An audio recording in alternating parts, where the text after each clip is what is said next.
Ça y est les amis, je suis de retour, je sais, je vous ai manqué la semaine dernière puisqu'on n'avait pas pu réaliser en live la FAQ, le rendez-vous hebdomadaire que je vous donne chaque dimanche où je réponds à toutes les questions que vous me posez sur la story Instagram du compte Roadsters TV. C'est pas très difficile à trouver, n'hésitez pas à aller y faire un petit tour si vous avez des questions puisque je prends toujours celles qui reviennent le plus souvent et celles qui me semblent les plus pertinentes et on y répond et surtout c'est en live avant de tourner l'émission, donc rejoignez-nous parce que c'est un moment très chouette qu'on passe ensemble où comme ça on peut discuter et où il y a un lien un petit peu plus personnel comme ça qui se crée, c'est important aussi. Et donc, avant de répondre aux questions, bien sûr, on va commencer par aller faire un tout petit tour sur l'actualité du monde de la moto et de la chaîne en tant que telle, puisqu'on a eu plusieurs choses, notamment les annonces de triomphe de la nouvelle Trident 660 et de la nouvelle Tiger Sport 660 dont il faut que je vous publie la vidéo. On a eu une priorité au direct qui a été faite. Je vais vous en parler d'ailleurs de ces motos dans la FAQ puisque vous avez été quelques-uns à me poser la question de mon avis sur ces machines. On a également eu des remontées de doutes concernant cette fameuse technologie révolutionnaire de batterie solide proposée par Donut Lab qui permettrait en fait de faire exploser les compteurs de l'autonomie des motos électriques dont on va voir arriver les premiers modèles sur les machines de la marque Verge Motorcycle qui arriveront normalement au premier trimestre 2026, donc on va être assez fixé. Le top des ventes de motos 2025 avec des surprises et pas du tout de surprises sur certaines places, vous le verrez si vous ne l'avez pas encore fait. Et cette petite vidéo réservée aux abonnés, actuellement réservée aux membres Roadsters, si vous le souhaitez la voir en avant-première, dans lesquelles je vous explique pourquoi la Chine règne en maître en 2025 en France sur les ventes de motos, mon ressenti sur ce sujet-là. Aussi un édito qui, à mon avis, mérite le détour, donc il sera disponible ce soir à 19 h si vous ne voulez pas le voir en avant-première, il n'y a aucun souci. Alors, la première question, je la prends de la part de Cardbiker parce qu'elle me permet quand même de mettre en lumière, on va dire, quelque chose qui me semble assez intéressant, c'est le fait que des fois, vous ne parcourez pas forcément le catalogue des vidéos et donc, ça introduit quelque chose qui est « Est-ce que tu comptes essayer la CF Moto 675 SR ?» Et donc ça, c'est une excellente question et à cette question, je réponds cela. L'essai est déjà fait, mon ami, l'essai est déjà fait. Et CF Moto 675 SR, la fin du règne des grandes marques, un titre fait comme ça, en grande pompe, un petit peu putaclic, histoire de vous donner envie de le regarder, mais qui en fait traduit quelque chose qui à mon sens est extrêmement important, c'est le fait que, aujourd'hui, beaucoup d'entre vous qui prennent en fait le train en marche de la Roadsters TV, ne voient pas forcément toutes les vidéos qui sont publiées et du coup, en fait, pose ce genre de questions. Et c'est la raison pour laquelle j'ai voulu lancer un format plutôt qui me tient à cœur, qui est le format essai replay, qui est tout simplement en fait un format dans lequel je vais vous republier d'anciens essais de la chaîne pour celles et ceux d'entre vous qui en fait finalement soit ne font pas forcément la recherche sur YouTube, soit n'ont pas vu ces vidéos et du coup on reprend, alors avec des miniatures un peu mises à jour, là je me suis fait plaisir, vous avez vu, je me suis fait des pecs incroyables, mais je l'ai déjà fait pour pas mal de motos sur la chaîne, qu'il s'agisse de la Panigale V4S, qu'il s'agisse de la 1290 Super Adventure. On republie comme ça petit à petit. Donc, vous aurez la possibilité de retrouver ça. Mais si vous le souhaitez, n'hésitez pas à aller sur la chaîne et à rechercher directement et à taper le nom de la machine. Parce qu'il y a beaucoup de motos où on me demande « Est-ce que tu l'as essayé ?» Et c'était déjà le cas. Donc voilà, n'hésitez pas à le faire. C'est un petit rappel qui, à mon sens, méritait d'être fait. Ensuite, Jordan Massa qui me demande, là c'est une petite question perso, mais c'est aussi très important d'y répondre, qui me dit « Tu serais prêt à te déplacer pour faire des essais de belles motos ?» Et à ça, je réponds oui et non. Pourquoi ? Tout simplement parce qu'en fait, aujourd'hui, les essais sur la chaîne sont quelque chose qui est extrêmement important, qui continue à faire partie de l'ADN intrinsèque de la chaîne, mais j'ai énormément de boulot. Et les essais, c'est quelque chose qui me prend beaucoup de temps. Et dans le cadre d'un déplacement, il faut prendre ce qui vient en amont, donc le déplacement, récupérer la machine et être capable de l'avoir sur place pendant au minimum 2 jours dans de belles conditions météo pour pouvoir tourner toutes les images, pour pouvoir retourner des scènes qui n'auraient pas été forcément parfaites, pour pouvoir aussi éventuellement faire des shorts, des reels. Donc c'est toute une organisation et c'est quelque chose que je serais disposé à faire si effectivement il y avait une machine exceptionnelle, voilà, des motos qu'on ne peut pas essayer ailleurs, chez Bimota, chez Brof Supérieur, des éditions ultra limitées. Et effectivement, je serais prêt à faire le trajet. Pour des machines un petit peu plus standards, ce que moi, je vous propose en règle générale, c'est plutôt eh bien, de venir à moi, si vous en avez la possibilité, me laisser votre machine. Si vous habitez en Ile-de-France, bon, c'est assez simple, mais si ce n'est pas le cas, effectivement, de venir, si vous en avez la possibilité, vous déplacer de façon à ce que je puisse eh bien, tester la moto. Et auquel cas, bon, voilà, je la garde quelques jours et puis après, on tourne l'essai, on fait l'essai. Voilà, c'est un peu comme ça que moi, je vois les choses. Mais je sais qu'il y a beaucoup de créateurs qui peuvent se déplacer beaucoup un peu à droite à gauche. Moi, je vous avoue qu'avec l'actualité, les vidéos d'actu, c'est quelque chose qui me prend beaucoup de temps. Et donc, ça contraint un petit peu plus l'emploi du temps, mais on trouve des solutions. Il n'y a pas de souci.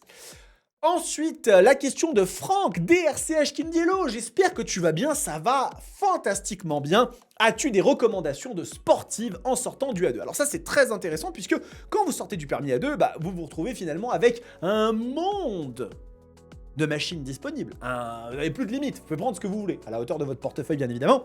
Et il y a pour moi plusieurs machines qui peuvent être effectivement très intéressantes, qui peuvent faire un boulot exceptionnel de moto pour le permis A2. Je vais vous en présenter trois qui ne sont pas du tout exhaustives, mais qui, à mon sens, couvrent un panel plutôt large et assez intéressant et de très bonnes motos. La première de ces machines, eh bien, c'est l'Aprilia RS 660. Alors, c'est une moto qui est A2. Mais pour beaucoup de gens, c'est pas forcément la machine qu'on va s'acheter en jeune permis parce que ça fait un petit peu peur, c'est un peu cher aussi, hein, une RS 660, on est sur des prix qui commencent à 11 850 € et qui peuvent monter jusqu'à 14 050 € sur une version factory. D'ailleurs, c'est celle-ci que je voudrais vous montrer parce que c'est une moto qui, à la fois, est très premium, donc quand on sort du permis A2, on a peut-être un peu plus de sous, on a mis de côté, on veut s'acheter une belle moto, mais qui n'est pas trop puissante. Ça reste un bicylindre de 105 chevaux, extrêmement bien équipé, hein, avec de la fourche Öhlins, avec des étriers Brembo, avec le pack APRC, donc en termes de technologie, tout est très bon, mais on reste sur quelque chose d'assez humain, quelque chose d'assez maîtrisable, contrôlable, et du coup, ça peut être un très bon choix. Bon, après, vous pouvez l'avoir en version factory ou en version standard, c'est déjà une super moto qui coûtera moins cher, on peut en trouver d'occasion aussi, il y a des belles couleurs avec, j'adore le Venom Yellow sur la version standard, elle est très belle, ça peut être une chose. La deuxième machine, qui je pense peut être très cool, si on veut pas s'envoler vers un délire en termes de puissance, mais qui est vraiment un gros step au-dessus d'un permis A2, et c'est la 990 RCR chez KTM. Alors forcément, là, ça demande un budget un peu plus élevé, hein, bien sûr. Et cette moto, à mon sens, elle peut être extrêmement intéressante parce que elle vient directement se mettre dans la catégorie de ces machines qui ont énormément de couple à bas régime. C'est le bicylindre de la 990 Duke, donc c'est une moto qui vraiment arrache dès que vous tournez la poignée. Vous n'avez pas besoin de vous mettre en danger de vitesse pour pouvoir profiter des sensations. Et c'est une moto qui est excessivement bien équipée, avec beaucoup de technologie, une partie cycle irréprochable, des étriers phénoménaux. C'est du high pure, hein, sur une machine mid-size en termes de puissance, mid-power. C'est vraiment exceptionnel. Donc ça, par exemple, ça peut être très bien. Et si finalement vous avez beaucoup de budget, vous vous êtes saigné, vous avez mis de l'argent de côté et vous savez que vous pouvez être raisonnable, que vous n'allez pas faire n'importe quoi, et bien dans ce cas de figure, la seule machine que je peux vous recommander, c'est la BMW S1000RR. De toutes les hyper sportives, à mon sens aujourd'hui, c'est la meilleure, celle qui offre le meilleur rapport qualité-prix et aussi le meilleur compromis à la fois circuit et route, parce que vous le savez, pour moi, une hyper sportive, c'est pas une machine qui a vocation à aller que sur le circuit. Et d'ailleurs, ce n'est pas moi qui le dis nécessairement, c'est les chiffres. Les chiffres le disent, le répètent encore et encore. Personne, à l'échelle de la statistique, personne ne va sur des machines hyper sport en circuit. Il y a 7 à 8% des utilisateurs qui font du circuit avec une hyper sport. Donc, autant prendre une machine qui soit agréable. Et pour ça, la S1000RR, elle est phénoménale. Poignée chauffante, régulateur de vitesse, position qui n'est pas trop agressive, moto qui ne chauffe pas trop, consommation qui n'est pas non plus délirante, avec un moteur qui est fantastique. Alors bien évidemment, on me le dit dans le chat et c'est une réalité, l'assurance sur une moto comme ça est astronomique. Il faut vous y préparer. Mais si c'est votre rêve, si vous voulez absolument avoir une hypersport, et surtout, je ne pourrais jamais vous le dire assez, si vous êtes serein dans votre tête et que vous savez que vous n'allez pas faire le con avec ce genre de machine, parce qu'il y a des gens pour lesquels c'est trop tôt. Et il faut faire un petit step. Mais si vous êtes responsable et je ne peux pas ne pas m'adresser à ces personnes-là aussi parce que c'est ce que moi j'ai fait. Je ne vais pas être hypocrite en vous racontant des salades. La première moto que j'ai achetée quand j'ai passé le permis, c'était une Hayabusa de 2001. Donc, il faut aussi prendre en considération qu'il y a des gens qui sont capables de se contrôler. Et je savais très très bien que je ne ferais jamais le fou avec mon Hayabusa. Et je n'ai jamais eu d'accident et je n'ai jamais fait le malade en termes de vitesse et compagnie. Donc, ces personnes-là, je ne suis pas tout seul au monde. Vous êtes là, vous me regardez. Donc, je ne veux pas encourager uniquement à l'ultra-prudence. C'est très très important d'être prudent quand on fait de la moto. C'est vraiment indispensable. Mais il y a aussi des gens qui sont capables de se raisonner, qui aiment le bel objet, qui aiment apprendre à le connaître et qui, du coup, vont avoir une moto qui va leur durer 5 ans, 7 ans, 8 ans, 10 ans parce qu'ils vont apprendre à la connaître petit à petit. Et pour moi, ça marche très très bien. Et sur une machine aussi technologique que la S1000RR, ça pose aucun problème parce que c'est une moto qui vraiment peut durer dans le temps et peut vous ménager au début sans souci. Prochaine question de la part de Steve Nad, un roadster qui ne fait pas mal au dos. Tu proposes quoi ? Cette question, je l'adore. Cette question, je l'adore. Parce qu'en fait, cette question, je ne vais pas y répondre. Ou je ne vais pas y répondre directement. Le roadster qui fait le moins mal au dos, vous savez comment il s'appelle ? Il s'appelle soulevé de terre. Alors là, vous allez me dire, mais de quoi il me parle ? Bon, quelques-uns ont la référence et vont comprendre. Mais en fait, cette question, elle est représentative d'un truc qui me trotte en tête depuis un moment et qui va me permettre d'introduire un potentiel nouvel arc qui va arriver sur cette chaîne. Vous le savez, moi je suis passionné de moto et si vous me suivez un petit peu depuis un certain temps, vous savez aussi que j'ai d'autres passions et l'une d'entre elles, c'est la santé, le sport, le fitness. Et en fait, cette question, elle essaye de répondre à un symptôme et pas à une cause. Et pourquoi est-ce que je vous dis que le roadster qui fait le moins mal au dos, c'est eh bien, le soulevé de terre, parce que le soulevé de terre, c'est un exercice de musculation qui vise à renforcer le bas du dos, entre autres choses, mais qui va énormément aider en ça. Et donc, la raison pour laquelle j'ai pris cette question et que je l'ai trouvée hyper intéressante, c'est qu'en fait, bientôt, sur cette chaîne, vous allez voir arriver des contenus qui vont en fait vous parler de santé, de sport, rattaché à la moto. Je ne vais pas devenir une chaîne de fitness, mais je vais commencer à vous proposer des contenus qui vont avoir vocation à vous expliquer et à essayer de vous guider, de vous coacher pour pouvoir faire de la moto longtemps et en bonne santé. Comment se prémunir de certains accidents, de certains dégâts qu'on peut avoir, parce que la moto, c'est une activité qui est extrêmement taxante physiquement et mentalement, et aussi comment se créer une condition physique qui vous permettra de profiter de la moto le plus longtemps possible. Et vous inquiétez pas, l'objectif, c'est pas de vous transformer en Mister Olympia. Non, c'est juste en fait de vous donner les outils et les bases nécessaires pour que vous puissiez profiter de la moto dans les meilleures conditions. Et ça, pour moi, c'est un truc qui est vraiment ultra important. Donc, eh bien, ce sera des nouveautés qui vont arriver sur la chaîne, un nouvel arc qui va parler un peu de moto et aussi de santé, de sport et réunir ces deux éléments ensemble. Et j'espère que vous serez au rendez-vous et que vous me direz si ça vous plaît. Avant-dernière question de la part de GTDGASFR, qui revient souvent sur cette chaîne et à chaque fois le pseudo, c'est fantastique. Tu penses quoi des nouvelles Tiger et Trident 660, plus de chevaux, 95 à la place de 81 pour le même prix?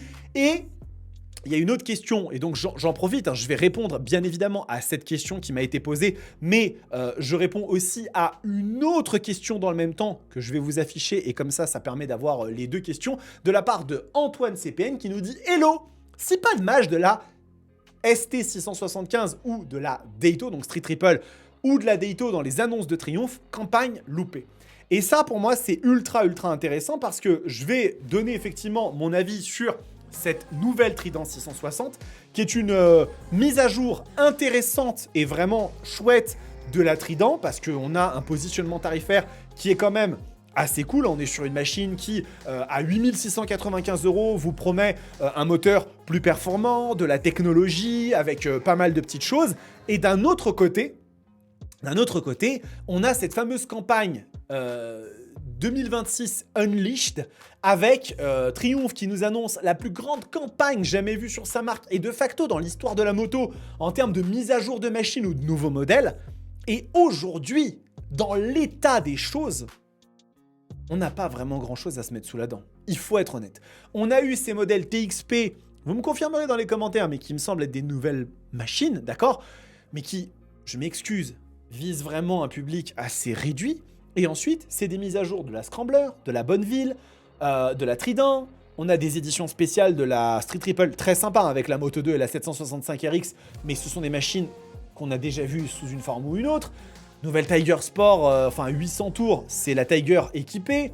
Truxton, la Tracker est une nouvelle machine, il me semble, mais qui reprend beaucoup le moteur monocylindre. Et donc, à l'heure actuelle, il n'existe pas vraiment de nouveautés fortes chez Triumph. Et le problème, c'est qu'à un moment donné, on est en train d'arriver petit à petit vers, justement, cette fin de tournage, on va dire, puisque là, on a encore deux possibilités, deux temps forts qui peuvent arriver et qui peuvent, du coup, nous amener à avoir justement de la nouveauté à ce niveau-là.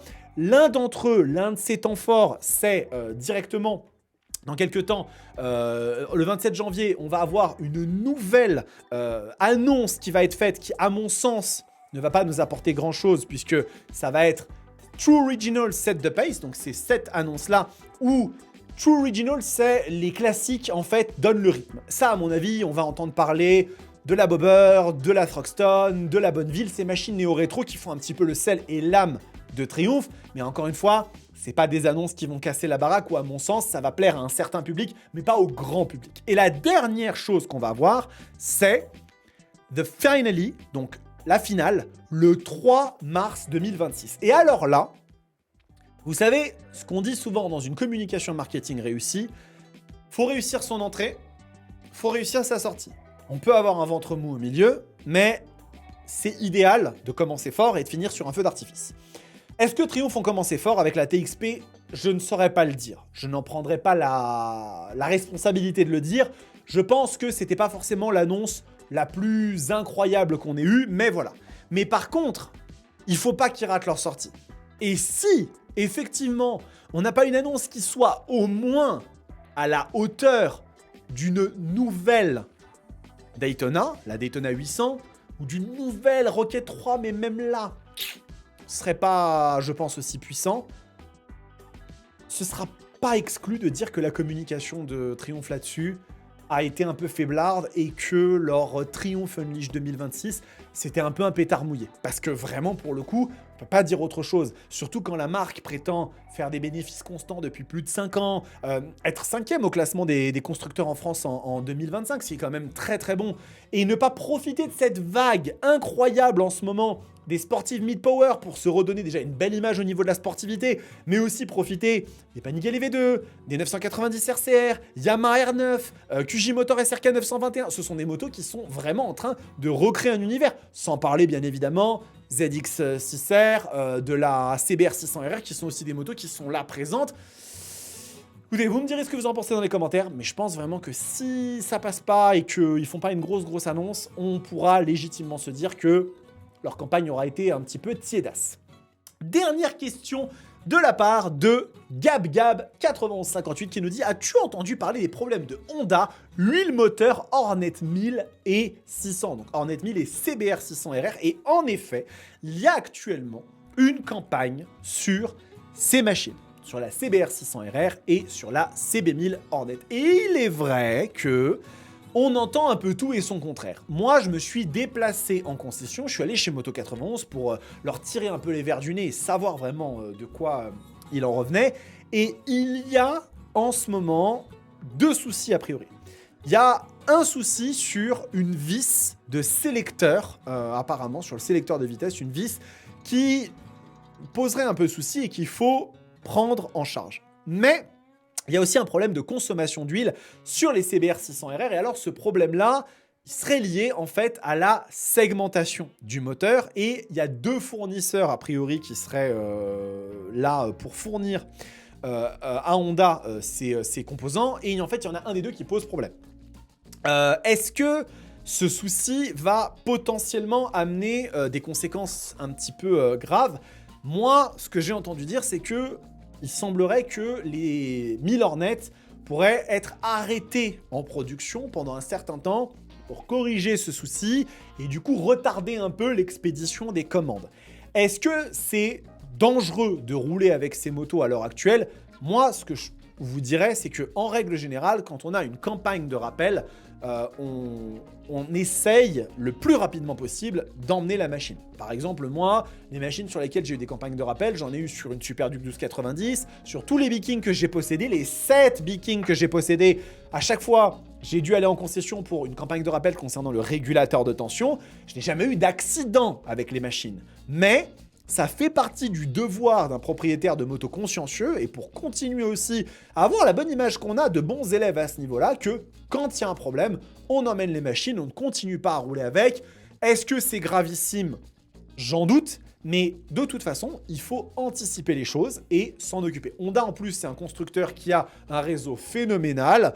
C'est le plus gros constructeur moto au monde, donc aucune raison de s'inquiéter et de ne pas le faire. En règle générale, il règle le souci assez rapidement. Donc voilà, je pense vraiment que faut pas s'affoler. Il y a quand même des petits trucs. Et j'avais entendu parler de CBR 600RR qui consommait plus d'huile, notamment sur circuit, selon l'huile utilisée. Il y a eu des trucs un petit peu comme ça dont j'ai eu vent. Mais ne paniquez pas non plus.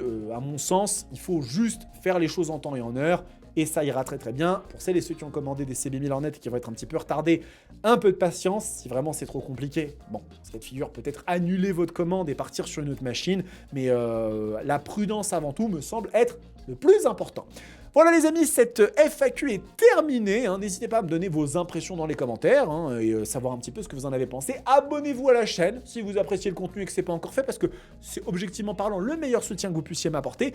Et vous allez avoir une vidéo donc, qui a été publiée hier, au jour où vous allez voir cette vidéo, sur la Chine qui règne sur les ventes 2025. Mais j'ai encore énormément de trucs à vous apporter. Je suis très très preneur de vos avis sur ce genre d'édito, si c'est des vidéos qui vous intéressent, si elles sont pertinentes. Et en attendant, prenez soin de vous, kiffez vos bécanes. Ciao!